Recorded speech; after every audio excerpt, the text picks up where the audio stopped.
Hi friend, এবার my home district পঞ্চম শ্রেণীর ইংরেজি থেকে কিছু ডাব্লিউএস কোশ্চেন নিয়ে আসলাম গুরুত্বপূর্ণ, যা মাই হোম ডিস্ট্রিক্ট থেকে আসার মতো। লেখা আছে কিশোরগঞ্জ ইজ দ্য হোম। এই ডাব্লিউএস করতে বলে কিশোরগঞ্জ হয় আমার বাড়ি। এটা একটা স্থায়ী ঠিকানা বোঝাচ্ছে, এই জন্য হোয়াটটা প্রশ্ন করতে হবে। আমরা লিখলাম হোয়াট ইজ দ্য হোম, জিজ্ঞাসার জন্য। The home is Kishoreganj. এই যে কিশোরগঞ্জ একটা স্থান বোঝাচ্ছে, এক্ষেত্রে স্থান বোঝালে ফার্দার প্রশ্ন করতে হবে। যে নিয়ে আসলাম ভায়ার, এবার নিয়ে আসবো যাই হেল্পিং ভার্ব থাকবে, প্রদত্ত হেল্পিং ভার্বটা নিয়ে আসতে হবে ইজ, বাকি অংশ দা হোম, জিজ্ঞাসা চিহ্ন শেষ। তারপর লেখা আছে Chandrabati is the first female poet. Chandrabati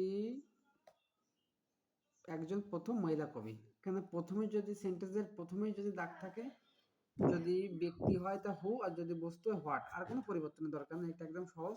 যেহেতু চন্দ্রাবতী একজন ব্যক্তি, মানুষের নাম, তো হু দিলাম, হু দিয়ে বাকি অংশ দিয়ে জিজ্ঞাসা চিহ্ন দিলাম, শেষ। My home district is Kishoreganj. এটা মাই হোম ডিস্ট্রিক্ট, এটা হচ্ছে ব্যক্তিবাচক না, এটা হচ্ছে বস্তুবাচক, এই জন্য একটা হোয়াট দিলাম, হোয়াট ইজ ইয়োর কিশোরগঞ্জ, বাকি অংশ জিজ্ঞাসা চিহ্ন শেষ। Famous painter is Zainul Abedin. Zainul Abedin একজন বিখ্যাত চিত্রশিল্পী। কে, এখানেও ব্যক্তিবাচক বোঝাচ্ছে, তাহলে কে একজন বিখ্যাত চিত্রশিল্পী।